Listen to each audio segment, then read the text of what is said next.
Supreme court ने शुक्रवार को एकता कपूर की वेब सीरीज XXX में आपत्तिजनक सामग्री को लेकर फटकार लगाई है।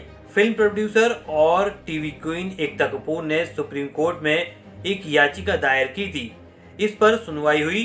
सुनवाई के दौरान सुप्रीम कोर्ट ने सख्त टिप्पणी करते हुए एकता कपूर से कहा कि आप देश की युवा पीढ़ी के दिमाग को दूषित कर रही हैं। आपको बता दें, अदालत ने एकता कपूर द्वारा दायर एक याचिका पर सुनवाई की, जिसमें उनके OTT प्लेटफॉर्म ऑल्ट बालाजी पर प्रसारित वेब सीरीज में सैनिकों का कथित रूप से अपमान करने और उनके परिवारों की भावनाओं को आहत करने के लिए उनके खिलाफ जारी गिरफ्तारी वारंट को चुनौती दी गई थी। OTT प्लेटफॉर्म ऑल्ट बालाजी की वेब सीरीज XXX में सैनिकों और उनके परिजनों की भावनाओं को आहत करने को लेकर बेगूसराय में एक पूर्व सैनिक की शिकायत पर स्थानीय कोर्ट ने वारंट जारी किया था। बेगूसराय कोर्ट के द्वारा जारी वारंट के खिलाफ एकता कपूर ने सुप्रीम कोर्ट का दरवाजा खटखटाया था। एकता कपूर ने वारंट को चुनौती देते हुए पटना हाई कोर्ट में भी याचिका दायर की थी, लेकिन हाई कोर्ट सुनवाई में देरी कर रहा था, इसलिए उन्होंने सुप्रीम कोर्ट का रुख किया था। सुप्रीम कोर्ट ने एकता कपूर की याचिका पर कोई आदेश पास करने के बजाय पेंडिंग रखा। कोर्ट ने उन्हें सलाह दी कि बेहतर होगा कि हाई कोर्ट में सुनवाई के स्टेटस पता करने के लिए किसी स्थानीय वकील की मदद लें।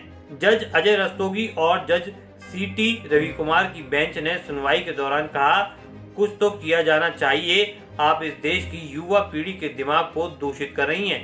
ये सभी के लिए उपलब्ध है। OTT कंटेंट सभी के लिए उपलब्ध है। आप लोगों को किस तरह का विकल्प दे रहे हैं? इसके विपरीत आप युवाओं के दिमाग को प्रदूषित कर रही हैं। वहीं एकता कपूर की ओर से उनके वकील मुकुल रोहतगी ने कहा कि पटना हाई कोर्ट में एक याचिका दायर की गई थी। रोहतगी ने कहा कि सीरीज के कंटेंट की ऑडियंस आधारित है और इस देश में किसी भी चीज को पसंद करने की आज़ादी है। इस पर अदालत ने पूछा कि लोगों को किस तरह का विकल्प दिया जा रहा है। सुप्रीम कोर्ट ने एकता कपूर को सीधे सुप्रीम कोर्ट का रुख करने पर भी नाराजगी जाहिर की। सुप्रीम कोर्ट की बेंच ने कहा, हर बार आप इस अदालत में आ जाते हैं, हम इस तरह की याचिका दायर करने के लिए आप पर जुर्माना लगाएंगे। मिस्टर रोहतगी, कृपया इसे अपने क्लाइंट को बता दीजिए। सिर्फ इसलिए कि आप अच्छे वकील की सेवा ले सकते हैं, ये अदालत उनके लिए नहीं है। जिनके पास आवाज़ है, ये कोर्ट उन लोगों के लिए काम करती है जिनके पास आवाज़ नहीं है, जो लोग सारी सुविधाएं होने के बाद न्याय नहीं पा सकते। तो सोचिए कि एक आम आदमी की ज़िंदगी कैसी होती होगी।